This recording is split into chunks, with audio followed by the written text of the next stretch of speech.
अस्सलाम वालेकुम व्यूअर्स, कैसे हैं आप? आई होप कि आप सब खैरियत से होंगे। मेरी दुआ है कि आप सब खुश रहें, आबाद रहें।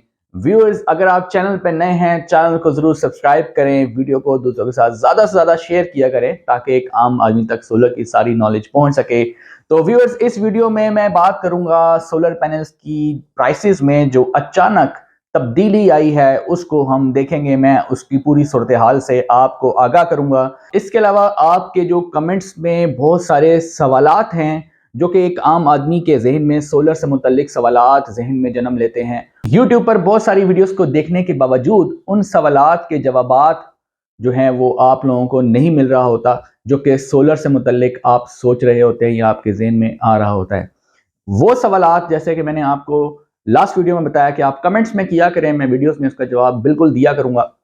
आपने बहुत सारे कमेंट्स में क्वेश्चन किए हैं, सारे कमेंट्स तो मैं नहीं ले सकता, लेकिन उनमें से कुछ कमेंट्स जो हैं वो मैंने सिलेक्ट किए हैं। तो चलिए शुरू करते हैं।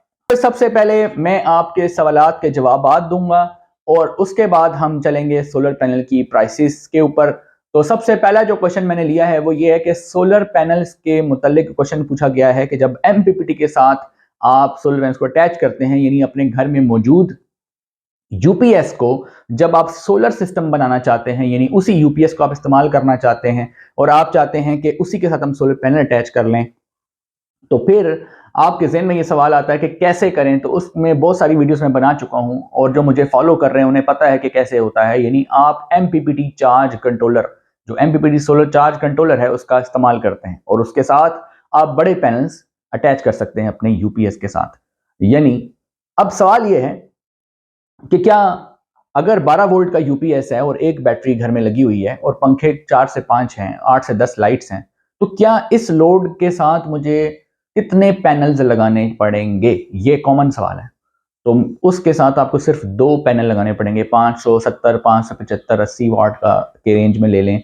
ये नहीं ले सकते, 550 वाट के रेंज में ले लें। जो अवेलेबल हो, जो अच्छी प्राइस में अवेलेबल हो, वो आप ले सकते हैं। 550 वाट की कैटेगरी में, 580 वाट की कैटेगरी में कोई भी पैनल लेके 2 पैनल का आप इस्तेमाल करेंगे। अगर आपके पंखे 4 से 5 आपने चलाने हैं, बैटरी भी चार्ज करनी है, तो उसके लिए 2 सोलर पैनल्स आपके लिए काफ़ी हैं। दूसरा सवाल ये है कि क्या आपके जो पैनल जो आपने लगाए हैं 550 वाट के या 570, 580 वाट के, तो क्या उन पैनल्स को हम सीरीज में लगाएं या पैरेलल में लगाएं? ये भी एक क्वेश्चन है।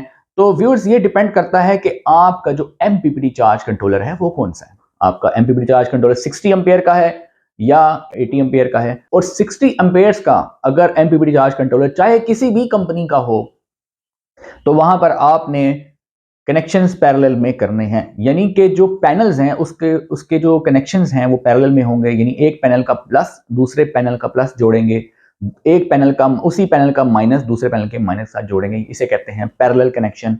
ये पैरेलल कनेक्शन आपने तब करना है अगर आपके पास एमपीपीटी चार्ज कंट्रोलर 60 एम्पियर का है, और अगर 80 या 100 का है तो फिर आप उनको सीरीज में जोड़ेंगे। अब सवाल इसके बाद जो सवाल आपके जहन में आता है, तो ठीक है, ये तो आपने बता दिया कि इधर पैरेलल में जोड़ेंगे, इधर सीरीज में जोड़ेंगे। अगर मेरे पास घर में यूपीएस 12 वोल्ट का है, मेरे पास 3 से 4 5 पंखे हैं, 8 10 लाइट्स हैं, मैं 2 पैनल ले आता हूं 550 वाट के, तो क्या मुझे जरूरत है कि मैं 80 वाट्स का या 80 एम्पियर का या 100 एम्पियर का एमपीपीटी परचेज करूं? वो तो बहुत महंगा है। तो क्या मैं वो परचेज करने की मुझे जरूरत है, या मेरा काम ये 60 एम्पियर वाले से भी चल जाएगा? अब ये बहुत ही कॉमन सवाल है। तो इसका जवाब है कि आपको 80 या 100 एम्पियर का एमपीपीटी चार्ज कंट्रोलर खरीदने की जरूरत नहीं है। आप 60 एम्पियर वाले से भी अपना काम चला सकते हैं, ठीक है। और अगर आप चेंज ओवर स्विच से अपना काम करते हैं तो नॉन हाइब्रिड एमपीपीटी ले लें। अगर हाइब्रिड एमपीपीटी लेते हैं, आप कहते हैं ऑटो स्विचिंग हो जाएगी, यानी यूपीएस शाम को ऑटोमेटिक जो है वो ऑन हो जाए और सुबह ऑफ हो जाए, यानी सोलर एनर्जी के आते साथ ऑटोमेटिक कराना चाहते हैं तो हाइब्रिड, और अगर मैनुअल स्विच से करना चाहते हैं यानी कि चेंज ओवर से करना चाहते हैं तो नॉन हाइब्रिड का इस्तेमाल किया जाता है, राइट। अगर आप अफोर्ड नहीं कर सकते तो एक मिड रेंज का भी ले सकते हैं। आप 60 एम्पियर का अगर मिड रेंज का भी ले लें हाइब्रिड मॉडल, तो आपके दोनों पैनल अटैच हो जाएंगे और आपका काम चल जाएगा। फिर एक सवाल है कि 3 किलोवाट का सोलर इन्वर्टर मैंने परचेज करना है, तो मैं कौन सा सोलर इन्वर्टर परचेज करूं? 3 किलोवाट में देखें, बात यह है कि 3 किलोवाट का जब इन्वर्टर आप परचेज करते हैं, उसमें कुछ ऐसे भी इन्वर्टर हैं 3 किलोवाट की रेंज में जिसमें सिर्फ 6 पैनल्स लग सकते हैं, 6 पैनल लग सकते हैं, और कुछ ऐसे भी हैं जिनके साथ 8 तक लग सकते हैं, और कुछ ऐसे भी हैं जिनके साथ 10 तक भी लग सकते हैं। अब जाहिर है कि जैसे जैसे पैनल्स की कैपेसिटी बढ़ती जाती है वैसे वैसे उसकी प्राइस भी बढ़ती जाती है। जैसे जैसे आप ब्रांड इंप्रूव करते हैं तो उसकी प्राइस बढ़ती जाती है। अब आप पूछेंगे कि कौन सा ब्रांड बेस्ट है, मुझे कौन सा परचेज करना चाहिए। ये सारा डिपेंड करता है आपके बजट के ऊपर। डिलेक्स कंपनी बहुत अच्छे रेट्स पे इन्वर्टर पर दे रही है। फिर आप उससे अगले स्टेप पे जाएं तो फिर आपके पास फ्रोनस है। फ्रोनस के भी जो है वो रीजनेबल प्राइसेस पर मौजूद हैं। फिर आपके पास उससे थोड़ा सा ऊपर प्राइस है जियोनिक का। फिर उससे थोड़ा सा आगे जाएं तो क्राउन का, उससे थोड़ा सा आगे जाएं तो इनवरेक्स का। ये है प्राइस रेंज। अब देखें, अगर आप कहते हैं कि 3 किलोवाट में मैं कौन सा परचेज करूं, तो जाहिर है कि ये डिपेंड करता है आपके बजट पे। अगर आपका इतना ज़्यादा बजट नहीं है तो आप 6 पैनल वाला परचेज कर लें। स्टार्टिंग में 4 पैनल लगा लें, बाद में 2 और लगा लीजिएगा। अगर आपका बजट थोड़ा और बेहतर है तो आप 8 पैनल वाला लगा लें। शुरू में आप 4 लगा लें, बाद में 4 और ऐड कर सकते हैं। अगर 10 वाला लेते हैं तो स्टार्टिंग में 4 लगा लें, बाद में आप 6 तक जा सकते हैं। तो लेकिन याद रखें 3 किलोवाट की जो पूरी रेंज होती है, यानी 4.5 किलोवाट तक अगर आप जाएं, 3.2, 3.6, ये जितने भी इन्वर्टर्स हैं ये डबल बैटरी होते हैं, राइट। 2.5 किलोवाट से लेकर 4.5 किलोवाट के दरमियान में जो जितने भी इन्वर्टर मौजूद हैं ये सारे डबल बैटरी होते हैं, राइट। तो इनके साथ बैटरीज लाजमी अटैच करें, मेरी रिकमेंडेशन ये है। आल्दो के बहुत सारे इन्वर्टर्स बगैर बैटरी के काम करते हैं, लेकिन अगर बैटरी होना बेहतर होता है, ताकि वेदर के साथ बहुत वेदर जो है चेंज हो रहा होता है। जैसे विंटर्स में क्लाउडी वेदर है, सन इतना क्लियर नहीं है, तो वहां पे बैटरीज बहुत रोल प्ले करती हैं। दूसरी बात ये, बैटरी का एक फायदा और भी होता है। जब टॉर्क वाला लोड जो है वो इन्वर्टर पे आता है तो सारा जो एक झटका होता है जिससे इन्वर्टर खराब हो सकता है वो बैटरी पे पड़ता है, इन्वर्टर पे नहीं पड़ता। इन्वर्टर जो है उसकी लाइफ बढ़ जाती है। और जब विदाउट बैटरी आप इन्वर्टर को यूज करते हैं, चल तो जाएगा इन्वर्टर, लेकिन उस पर सारा जो लोड है वो इन्वर्टर पे आता है। और अगर ग्रिड भी ना हो, बैटरी भी ना हो, तो इन्वर्टर खराब भी हो सकता है। तो ये आपने ध्यान में रखना है। फिर एक बहुत कॉमन क्वेश्चन जो है कमेंट्स में पूछा जा रहा है कि क्या मेरे पास पहले पी टाइप पैनल्स मैंने इंस्टॉल किए थे, यानी 550 वाट की कैटेगरी में। अब मार्केट में लॉन्जी हाइमो 6 575, 580, 585 वाट में आ चुका है, या अब मार्केट में जिनको एन टाइप 580 वाट में आ चुका है। अब कैनेडियन 575 वाट में बहुत फेमस है। तो क्या मैं ये जो लेटेस्ट पैनल्स हैं ये पिछले वाले पैनल से अटैच कर सकता हूँ, जबकि जो मैं खरीदना चाह रहा हूँ वो एन टाइप है और जो पिछले वाले हैं वो पी टाइप हैं, तो क्या मैं इसमें ऐड कर सकता हूँ? बिल्कुल आप ऐड कर सकते हैं। पी टाइप के पैनल्स, एन टाइप के पैनल्स बिल्कुल आपस में अटैच किए जा सकते हैं बिला दिक्कत के। फिर एक भाई ने क्वेश्चन पूछा है कि क्या ये जो प्रोटेक्शन हम डीबी बॉक्स लगाते हैं जिसमें ब्रेकर्स इंस्टॉल होते हैं, यानी कि AC breakers, DC breakers, over voltage and under voltage protection devices, क्या ये जरूरी है इन्वर्टर्स के साथ लगाना? देखें, इन्वर्टर्स के साथ जब आप प्रोटेक्टिव ब्रेकर्स लगाते हैं उससे आपका इन्वर्टर सेफ रहता है। क्योंकि देखें, इन्वर्टर एक बहुत महंगी चीज होती है और हार्ट होता है, कोर होता है पूरे सिस्टम का। तो अगर इन्वर्टर ही आपका सेफ ना हो, अगर फॉर एग्जांपल वापडा की आपने ग्रिड सप्लाई इन्वर्टर को दी हुई है और वापडा फ्लक्चुएट करती है, वापडा की इलेक्ट्रिसिटी फ्लक्चुएट करती है, यानी कि वोल्टेज कम आ रहे होते हैं, 170 180 वोल्ट आ रहे होते हैं, वहां पे इन्वर्टर डैमेज होने का खदशा होता है। अगर इन्वर्टर के अंदर इंटरनल प्रोटेक्शन इतनी खास मौजूद ना हो, हाँ कुछ ऐसे इन्वर्टर्स हैं जो एक्सपेंसिव हैं जिनके अंदर इंटरनली सारी चीजें मौजूद हैं, वहां पे एक अलग बात है। लेकिन फिर भी बेहतर ये होता है कि आप बाहर से ब्रेकर इसलिए भी लगाते हैं ताकि आपके पास कुछ जो है कंट्रोल आ जाए हाथ में। खुदा न खास्ता in case of any emergency आप ब्रेकर्स को ऑफ करवा सकते हैं। आप बैटरी को डिस्कनेक्ट कर सकते हैं, सोलर पैनल्स को डिस्कनेक्ट कर सकते हैं, ठीक है। आप वापडा को, ग्रिड को डिस्कनेक्ट कर सकते हैं। तो एक तो डिस्कनेक्शन आपके हाथ में कंट्रोल आ जाता है, सेकेंडरी प्रोटेक्शन भी आ जाती है। तो ये सारी चीजें बहुत जरूरी हैं। ओवर करंट की सूरत में या शॉर्ट सर्किट की सूरत में ये ब्रेकर्स ही होते हैं जो कि आपके आगे महंगे इक्विपमेंट को सेव करते हैं।